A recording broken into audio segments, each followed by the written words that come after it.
Ils ont réduit toute la terre dans la condamnation. Quelqu'un qui est condamné et quelqu'un qui est privé de son futur. La personne est privée de son futur. La personne est privée de ses droits. Les actions de cette personne sont limitées. Il ne peut pas aller où il veut. Et cette personne n'est plus libre.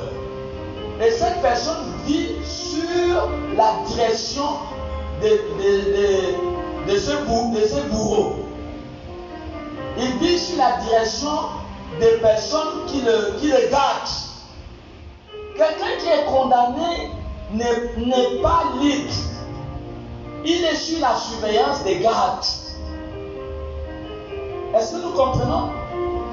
Ça veut dire partout où ces personnes qui sont condamnées partent, les yeux de Satan et les puissances des ténèbres sont sur eux pour veiller en sorte qu'ils ne puissent pas avancer dans la vie, pour veiller en sorte qu'ils n'accomplissent aucun exploit, pour veiller en sorte qu'ils ne se marient pas, pour veiller en sorte que tout ce qu'ils puissent faire, ça ne puisse pas marcher, pour veiller en sorte qu'ils soient toujours malades. Ces bourreaux veillent en sorte qu'ils ne puissent pas s'échapper. Parce que quelqu'un qui est condamné vit dans une prison à mort, parce que la condamnation que le diable inflige les gens, c'est une condamnation à mort. Donc c'est une prison à vie jusqu'à la mort de la personne. Donc voilà le niveau où le mal que Adam et Ève ont projeté l'humanité dans la condamnation totale, privé du ciel, privé du paradis, privé de toutes les bonnes choses, privé des plans de Dieu, privé de tout ce qui est bien que Dieu avait programmé pour son peuple. Même Dieu savait ça. Mais dans tout son amour, Dieu ne va pas accepter que le monde périsse. Dieu, dans son amour, Dieu va envoyer Jésus. Jean 3,7 dit comment? Dieu a tellement fait comment? Il a aimé le monde. Dieu a tellement aimé le monde qu'il a fait comment? Il a envoyé son Fils unique afin que quiconque croit en lui ne périsse point, mais qu'il ait quoi? Qu'il ait la vie éternelle. Donc Jésus est venu comme un libérateur. Jésus est venu pour libérer le monde. Jésus est venu pour te libérer de toute prison. Beaucoup de gens sont venus en Christ. Il y a certains qui étaient enfermés dans les bouteilles. Il y a certains que les démons étaient assis dans leur corps. Il y a certains qui étaient malades. Pourquoi? Parce qu'ils étaient esclaves. Beaucoup sont venus en Christ avec un handicap. Beaucoup sont venus en Christ avec les larmes. Beaucoup sont venus en Christ avec les difficultés. Beaucoup sont venus avec des barbes mariées mystiquement. Nous avons vu le songe qu'une sœur avait expliqué ici, qu'elle a vu dans le songe. Elle était mariée mystiquement, elle avait une bague sur le doigt, mais dans le plan physique, cette bague n'est pas visible. Mais dans le songe, l'esprit va devoir enlever cette bague va se transformer en 1000 pattes. Nous avons écouté le témoignage ici, donc elle devait marier la bague dans le royaume de sorcellerie. Cette bague, c'est un 1000 pattes sur le doigt d'un individu qui marche, qui va en ville, qui travaille, mais qui est marié mystiquement. Alors, ces personnes viennent à Christ étant prisonnières Alors Jésus est venu en tant que libérateur. Jésus est venu nous libérer de toute la culpabilité, de toute la condamnation. Romains 3, 23, car tous ont péché.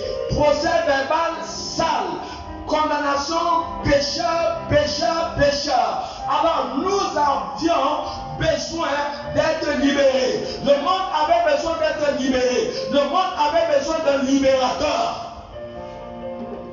Et voilà pourquoi lorsque Marie va recevoir la visite de l'ange Gabriel, l'ange Gabriel lui dit, tu empâteras un fils, tu lui donneras le nom de Jésus. Et celui qui va libérer son peuple, il va libérer son peuple.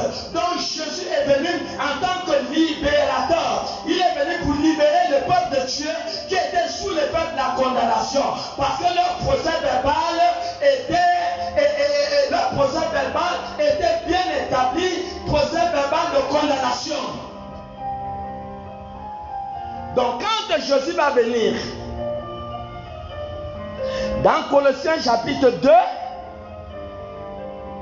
quand Jésus va venir,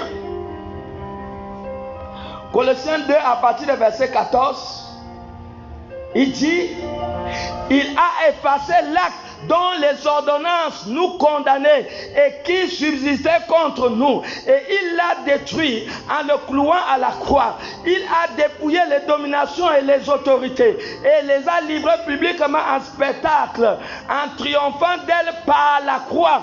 La Bible est claire, il a effacé l'acte dont les ordonnances nous condamnaient.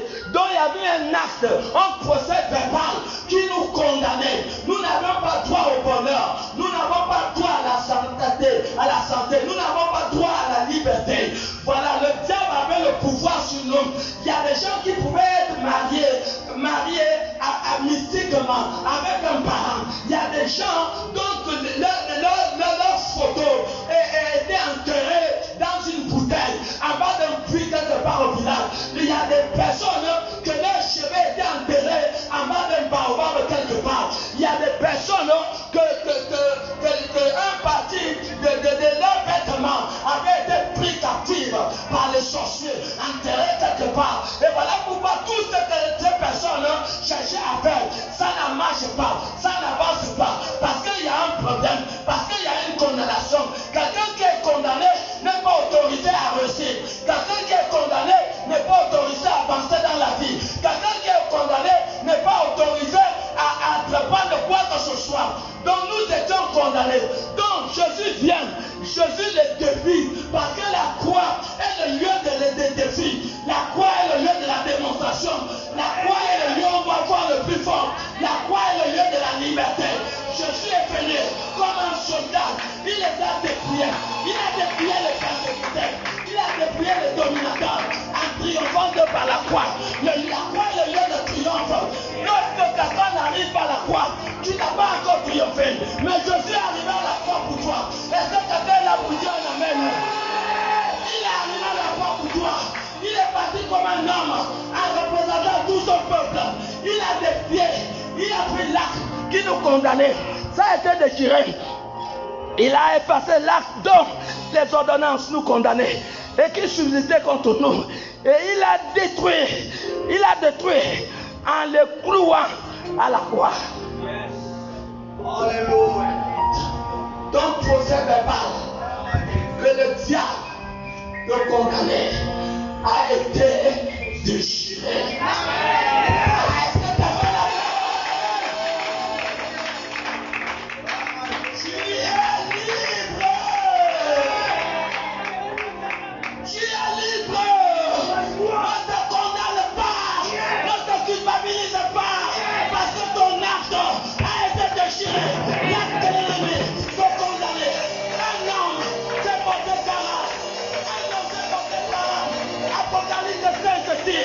Dans le ciel,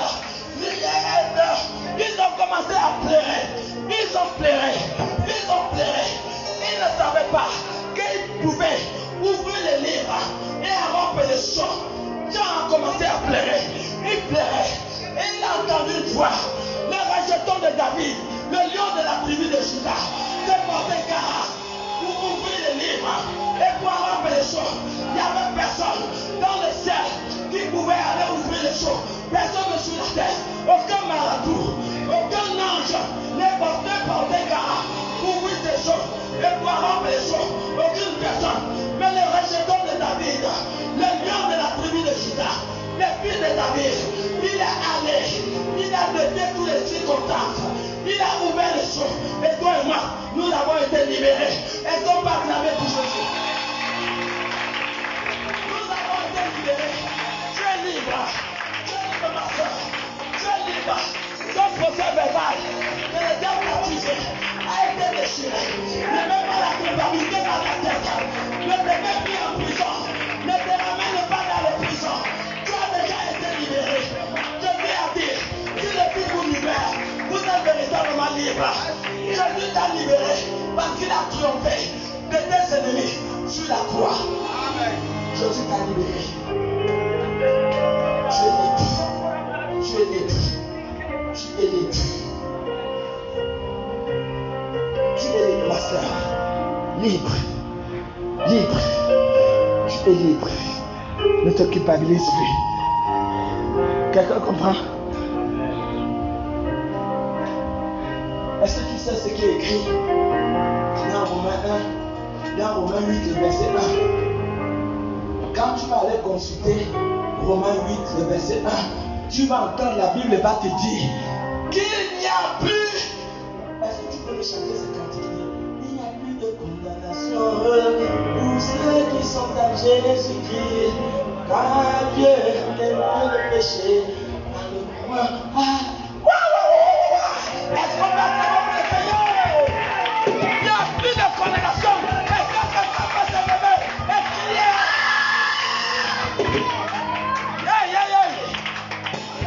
On y va. Yes. Ceux qui sont en Jésus-Christ. Hey. Dieu a condamné le péché. En envoyant son Fils péché. Chantez. Il n'y a plus de condamnation pour ceux qui sont en Jésus-Christ. Dieu a condamné le péché. En envoyant son Fils Jésus-Christ. La maladie n'a plus de pouvoir sur moi. Les sorciers, le pouvoir sur moi. N'a plus de pouvoir sur moi. Dieu a condamné le péché. Il n'y a donc plus de condamnation pour ceux qui sont en Jésus-Christ. Car Dieu a condamné le péché. Hey. En envoyant son Fils Jésus-Christ. Il n'y a donc plus de condamnation pour ceux qui sont en Jésus-Christ. Car Dieu a condamné le péché. En envoyant son Fils Jésus-Christ, la maladie n'a plus de pouvoir sur toi. Le démon n'a plus de pouvoir sur toi. C'est n'a plus de pouvoir sur toi. Il a condamné le péché. Alléluia. Est-ce qu'on peut acclamer pour Jésus? Acclame encore pour Jésus. Quelqu'un dit, je suis libre. Je suis libre. Au nom de Jésus. Il est libre. Acclame pour Jésus. Acclame pour Jésus. Et assieds-toi.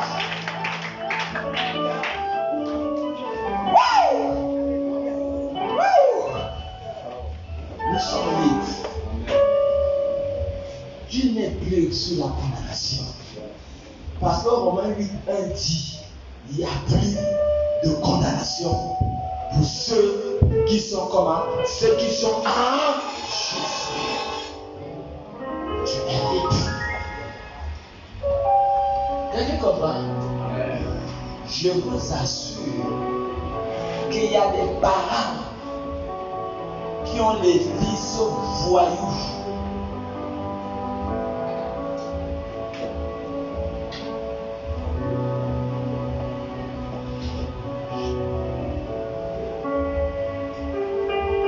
Le fils d'André,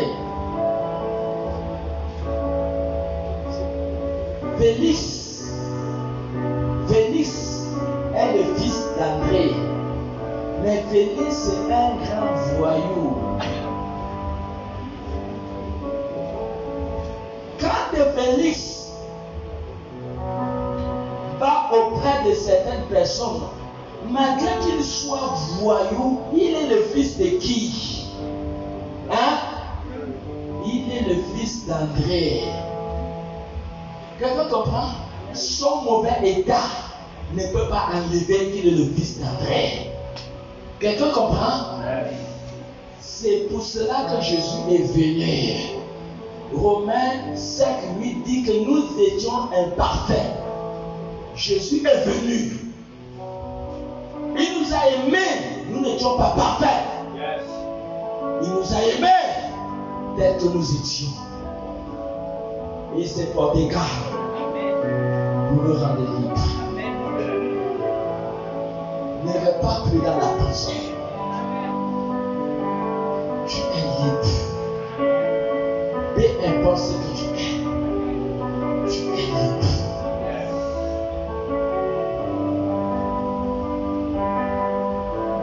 Vous connaissez cette histoire que je donne toujours ici. Jérémie était un voyou. Il était parti voler quelque part. C'est comme ça que le tribunal d'Oyem l'a saisi. Et ils ont infligé une sale peine, condamnation à mort. Les parents n'ont pas accepté ça. Ils sont venus au plus grand tribunal qui est Libreville pour venir plaider pour Jérémie.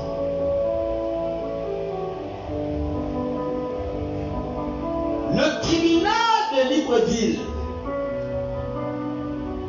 donne le certificat de liberté pour l'amener à Oyem avant qu'on puisse crucifier, qu'on puisse tuer Jérémie. Parce que une date était marquée où il devait être tué. Mais le certificat de liberté n'est pas venu à temps. Quand le certificat de liberté est arrivé à Oyem, ça a trouvé que Jérémie avait été pendu hier parce qu'il avait une condamnation à mort.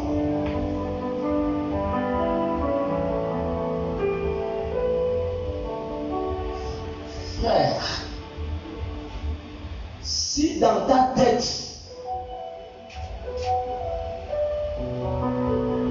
à cause de certaines imperfections dans ta vie,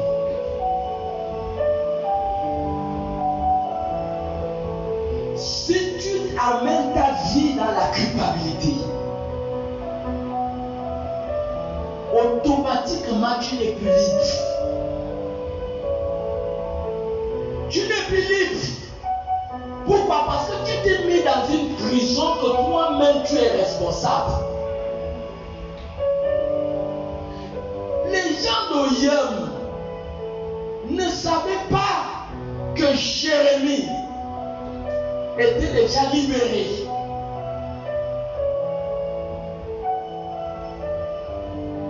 Ils ne savaient pas. Lorsque tu ne sais pas qu'un homme est mort à la croix et t'a donné le pouvoir d'être libre, il est possible que tu restes prisonnier toute ta vie. Tu t'enfermes dans ta psychologie, dans ta tête. Ta tête, ton raisonnement t'a mis dans ta propre prison. Voilà pourquoi vous voyez certaines personnes n'ont pas la paix. Parce qu'eux-mêmes, ils se sont mis dans une prison qui n'a pas le nom. Beaucoup sont morts parce que les mauvais esprits en ont profité de ton ignorance. Ceux qui ont tué Jérémie, c'était pur et simplement ignorants.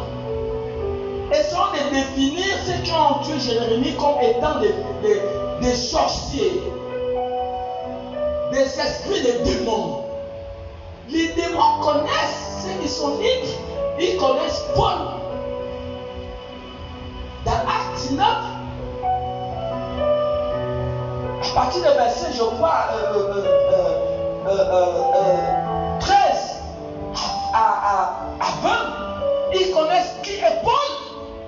Ils connaissent qui est Jésus, dont les démons connaissent.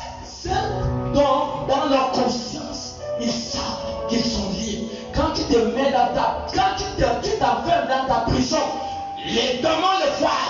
Les démons savent que voilà un prisonnier, nous devons le torturer.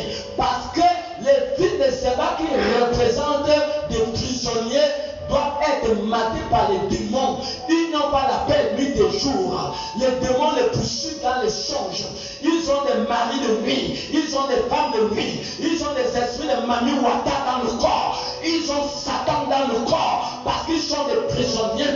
Et de la même manière qu'on a maté ces fils de Séba, ils ne connaissaient pas Jésus. Ils n'avaient pas expérimenté la liberté. Parce que Jean 8:32 nous a dit, lorsque tu iras à la rencontre de la vérité, tu seras libre. Et Jésus dit dans Jean 14:6 que je suis le chemin, je suis la vérité. Alors lorsque tu portes celui qu'on appelle la vérité, tu es déjà libre. Tu es déjà libre. Et je sais que ce soir dans ce lieu, quelqu'un est libre. Si c'est ça, je vais entendre un grand amen. Tu es libre. Tu es libre. Quelqu'un est là? Tu es libre. Maman. Pénis, c'est un voyou. Mais il ne quittera pas que c'est le on n'a jamais dit que celui était le fils. Mais nous sommes fils et filles de Dieu. Amen. Quelqu'un comprend? Yes. Nous sommes fils et filles de Dieu. Et nous sommes dans l'agenda des cieux. Voilà pourquoi ne te condamne pas. Est-ce que tu peux encore chanter ces chanteurs? Il n'y a plus de condamnation pour ceux qui sont en Jésus-Christ. Il n'y a donc plus de condamnation. Il faut bien comprendre. Comprends bien. Pour ceux qui sont en Jésus-Christ. Yes. Car Dieu a condamné le péché. Condamné. En envoyant son Fils de Jésus-Christ. Il n'y a donc plus de condamnation. Hey. Pour ceux qui sont en Jésus-Christ. Car Dieu a condamné le péché. En envoyant son Fils de Jésus-Christ. Hey. La maladie n'a plus de pouvoir sur moi. La sorcellerie n'a plus de pouvoir sur moi. Le vampire n'a plus de pouvoir sur moi. Car Dieu a condamné le péché. Il n'a donc plus de condamnation. Pour ceux qui sont en Jésus-Christ Car Dieu a condamné le péché. en envoyant son Fils de Jésus-Christ, lui la maladie N'a plus de pouvoir sur moi. Hey. lui les sorciers n'a plus de pouvoir sur moi, le délivant n'a plus de pouvoir sur moi, car Dieu a condamné le péché. Alléluia. Est-ce que quelqu'un peut acclamer pour Jésus?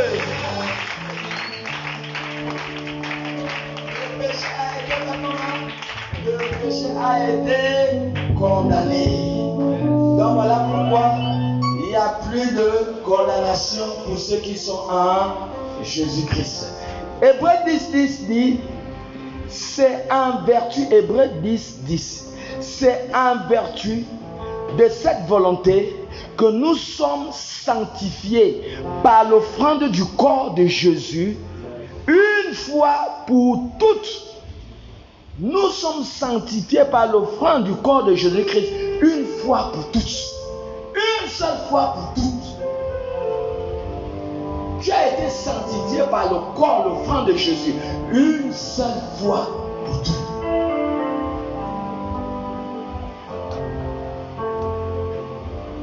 Ne ramène plus ta vie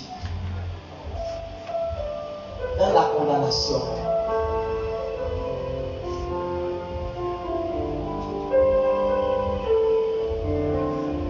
sommes les fils et les filles de Dieu, on n'a jamais dit que celui-là était mon fils. Ça là, ça n'existait pas dans le vocabulaire. C'est vrai ou c'est faux? Ouais. Lorsque le fils a commis un tort vis-à-vis de son père, qu'est-ce qu'il doit faire? Il doit pur et simplement se repentir et demander son père pardon. Dans Jean 15, à partir du verset 11 à la fin, le fils prodigue, c'est ce qu'il a fait.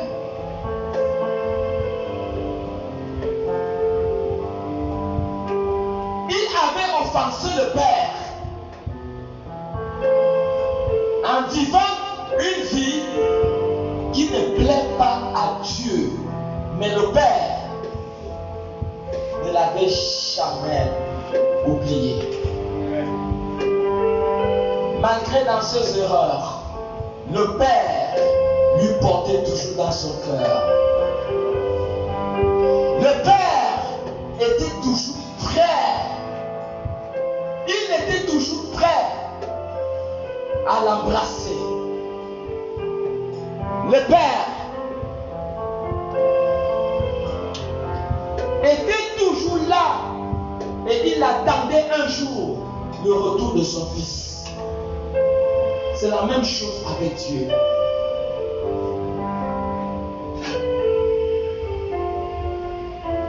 À cause de ça, que nous ne sommes pas sauvés par nos bonnes actions.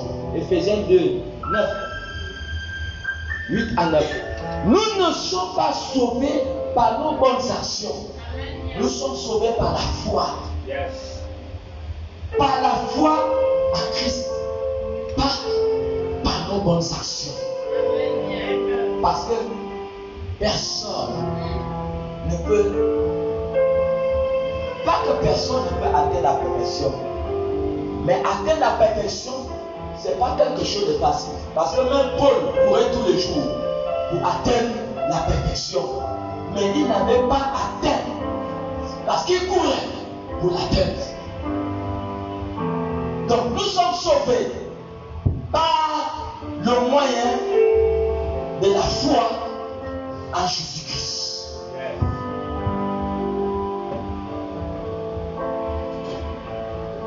Ne te culpabilise pas.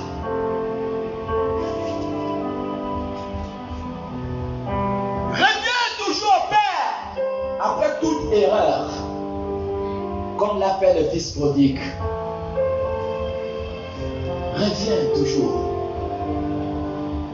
Peut-être c'est la condition de quelqu'un dans ce lieu. Peut-être quelqu'un s'était éloigné du Père, mais on ne va pas enlever que tu es fils, que tu es fille de Dieu. Amen. Tout ce que Dieu attend que tu reviennes. Je suis sûr. Qui sait si lorsque le fils prodigue est venu, s'il s'était mis à genoux, peut-être il s'était mis à genoux devant le Père. Et le Père a dû le relever. Et le Père l'a embrassé. Le Père l'a embrassé. Le Père était content de son retour.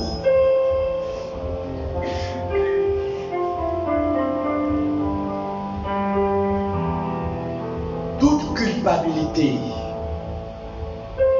ce n'est pas la culpabilité que Dieu attend. Dieu veut que tu reconnaisses simplement ton erreur et revenir vers lui. Et non de te culpabiliser.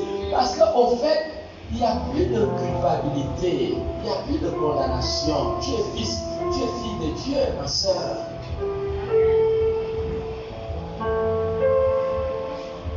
Tout ce que Dieu veut est que nous puissions revenir vers lui. Parce que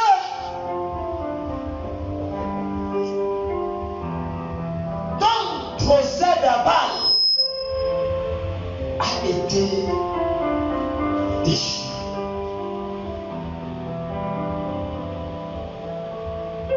Ça a été déchiré.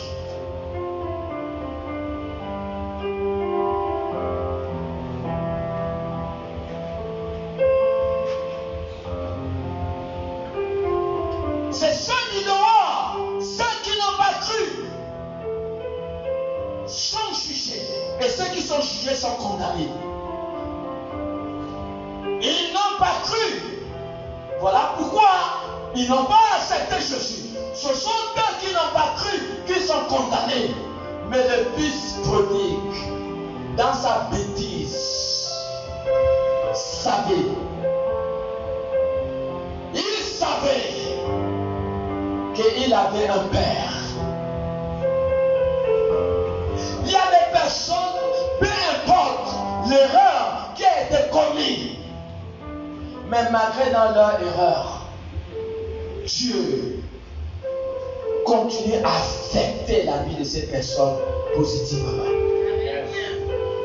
Dieu continue à brûler au-dedans de leur esprit malgré l'erreur. Et c'est ça qu'on appelle fils et filles de Dieu qui sont prêts à revenir vers leur Dieu. Parce qu'au fait, vous n'avez plus de procès verbal. Tout ce que Dieu attend votre retour. Yes.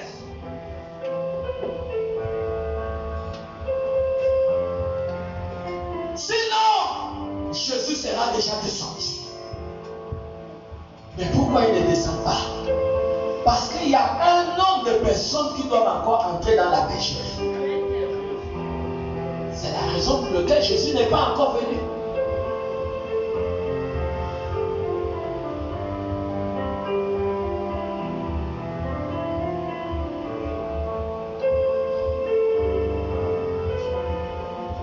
Combien de personnes sont devenues malheureuses parce que on a prié sur toi, mais pour toi dans ta tête tu te dis que tu n'es pas libre. Mais si dans ta tête tu te dis que tu n'es pas libre, tu n'es pas libre. C'est toi-même qui s'est mis en prison. Combien de personnes au sein de la délivrance, j'ai croisé cette catégorie de personnes qui se sont enfermées eux-mêmes dans une prison qui n'a pas ce nom.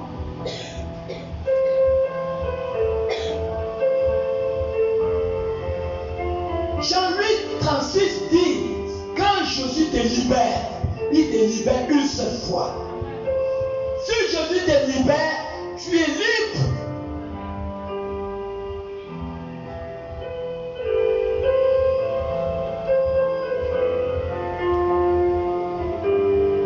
Colossiens chapitre 1.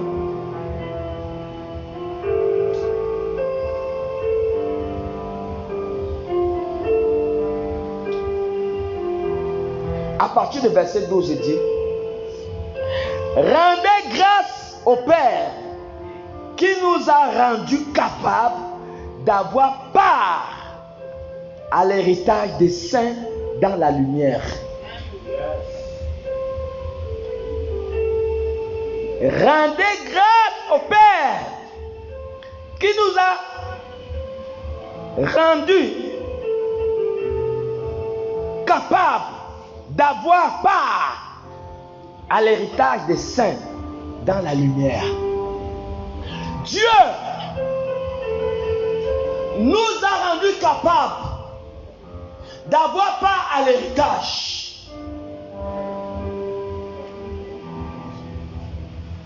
Il t'a rendu capable d'avoir part de l'héritage. Au lieu de te culpabiliser, tu dois rendre grâce au Père parce que tu es un héritier et tu es une héritière. Bénis le Seigneur pour cette grâce que tu sois à l'église. Il y a des personnes qui n'ont pas eu la grâce d'être à l'église. Beaucoup sont dans les sépulcres aujourd'hui parce qu'ils n'ont pas eu la grâce d'être à l'église comme toi. Mais toi, Dieu t'a donné cette grâce. Voilà pourquoi tu dois rendre grâce à Dieu. Remercie Dieu à chaque moment que tu te réveilles le matin. dis Dieu merci pour ce jour que Dieu t'accorde.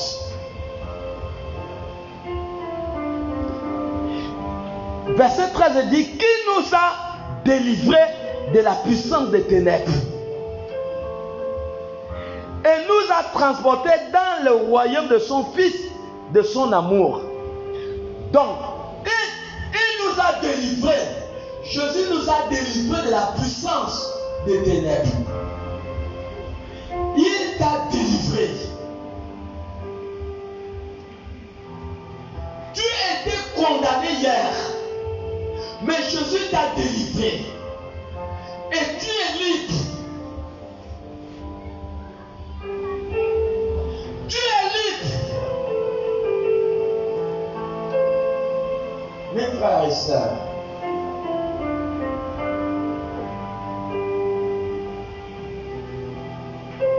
le but de Dieu est que nous ne restons pas dans la culpabilité. Revenons à Dieu le plus rapidement possible. Écoutez, quand vous êtes fils de Dieu et que vous êtes éloigné de votre Dieu, à la seconde que vous vous êtes éloigné de Dieu, que vous avez fait quelque chose qui vous éloigne de Dieu, la même seconde, le signal est donné dans la mer.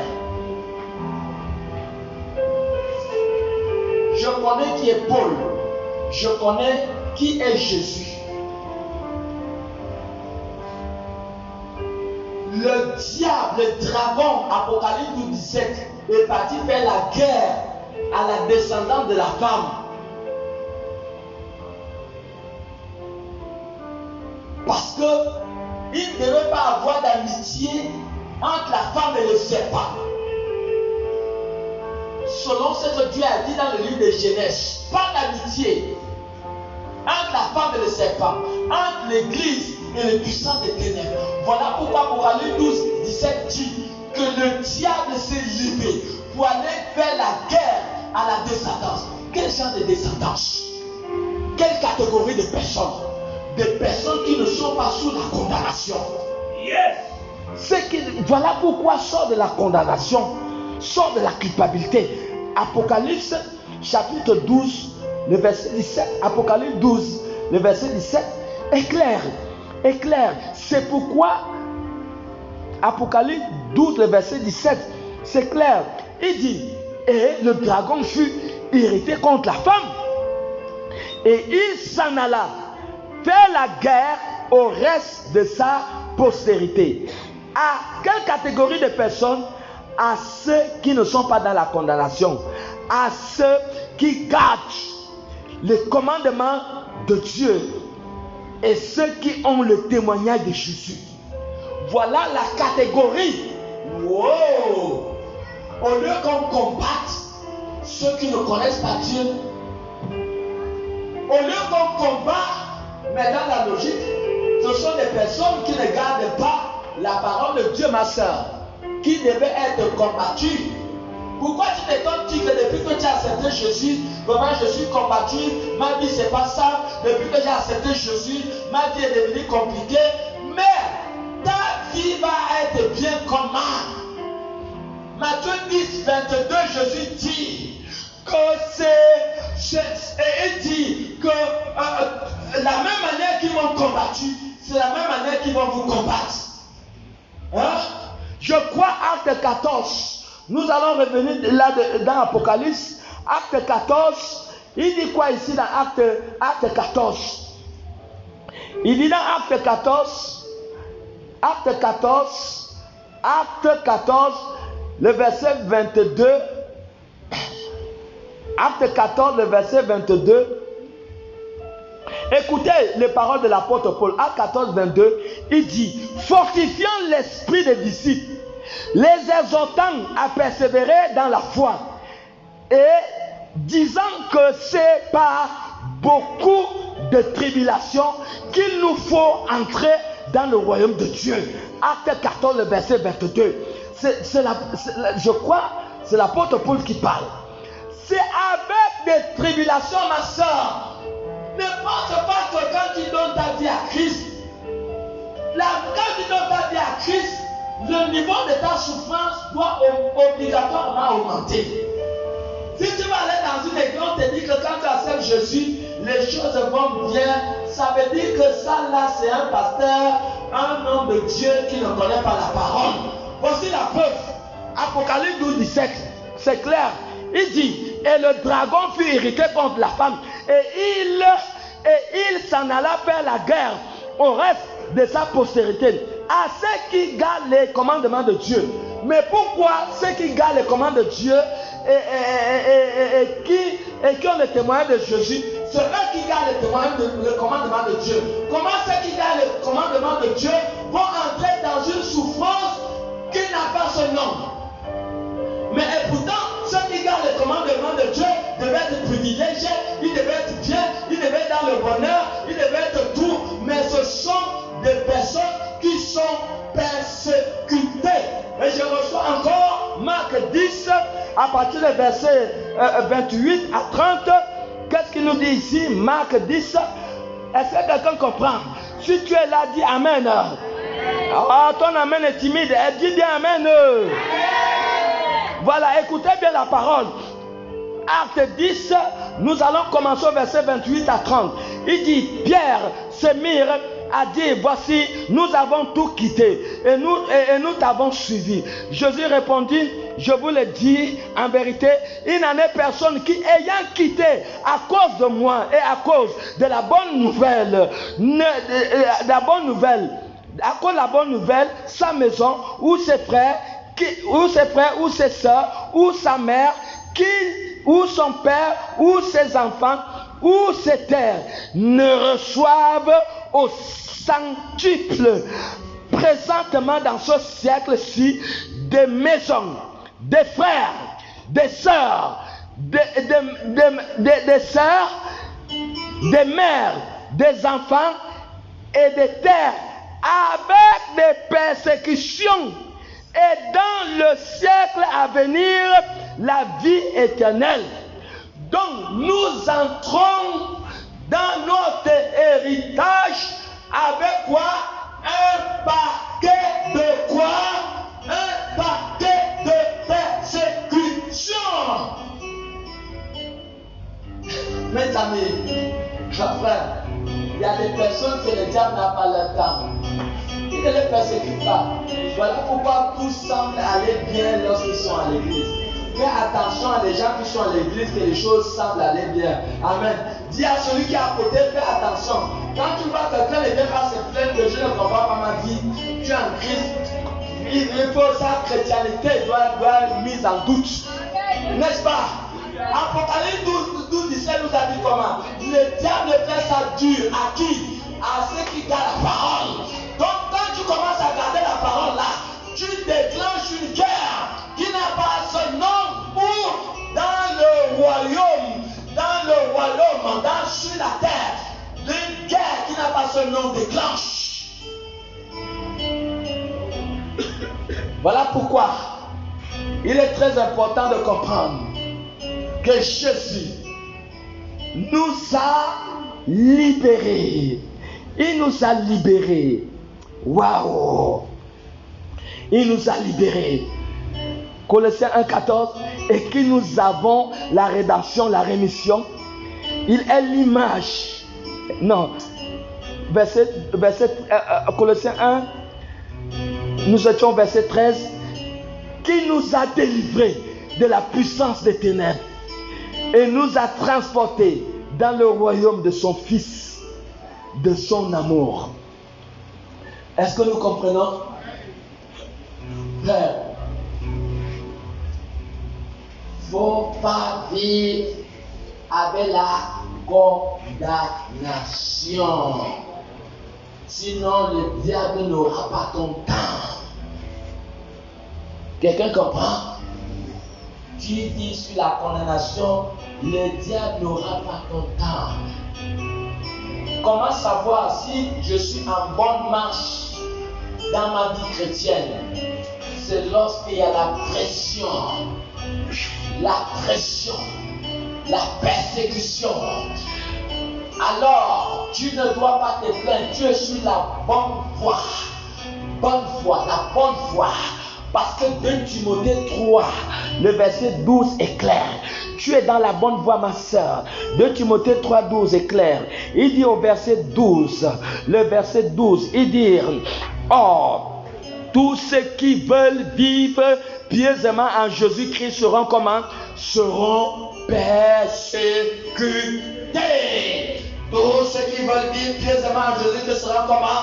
Persécutés. Mais Dieu t'a rendu libre. Tu es libre. Nous parlons de la délivrance ce soir. Tu es libre. Si le Christ vous libère, vous êtes véritablement libre.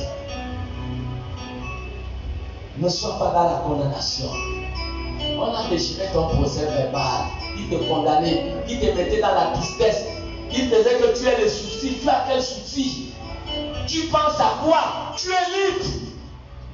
Pourquoi te faire du mal en pensant que tu n'as pas fait la délivrance? Il y a des gens dans leur tête. Non, je vais aller voir le pasteur. Je vais faire la délivrance. Quelle délivrance? Jésus t'a déjà rendu libre. Alléluia. Quelle délivrance tu vas venir faire? Il est parti quand les hommes politiques viennent faire leur discours. Ils viennent, un se lève au nom du parti. C'est vrai ou c'est faux?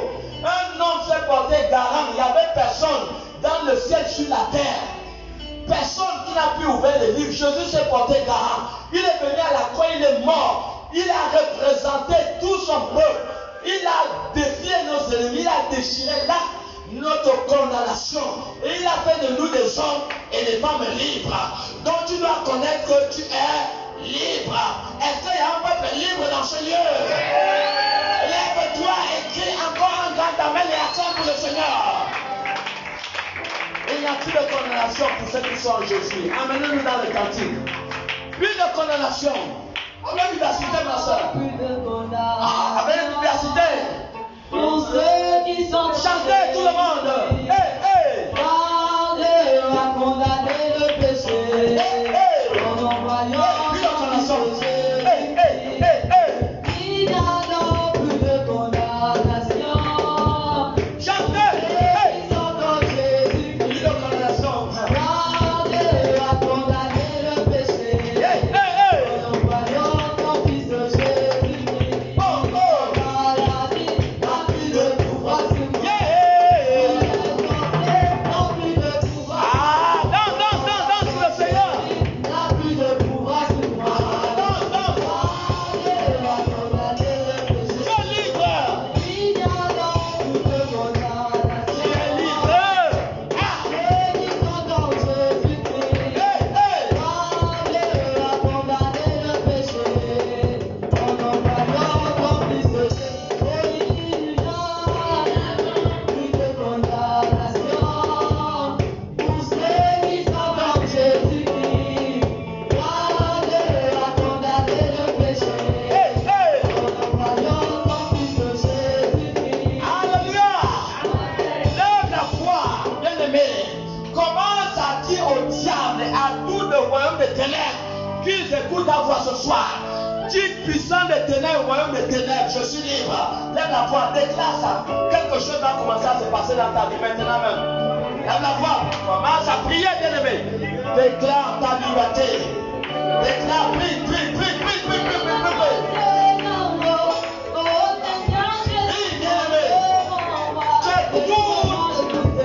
Culpabilité, sois évacué de ta vie. Toute culpabilité soit évacuée. Chasse, détruis toutes les pensées négatives. Toutes les pensées négatives. Hey! Au nom de Jésus, Seigneur, nous invoquons ta puissance afin de détruire toute culpabilité, tout esprit. Seigneur, oh Dieu, toute pensée négative soit écrasée, soit écrasée, soit écrasée. Au nom de Jésus.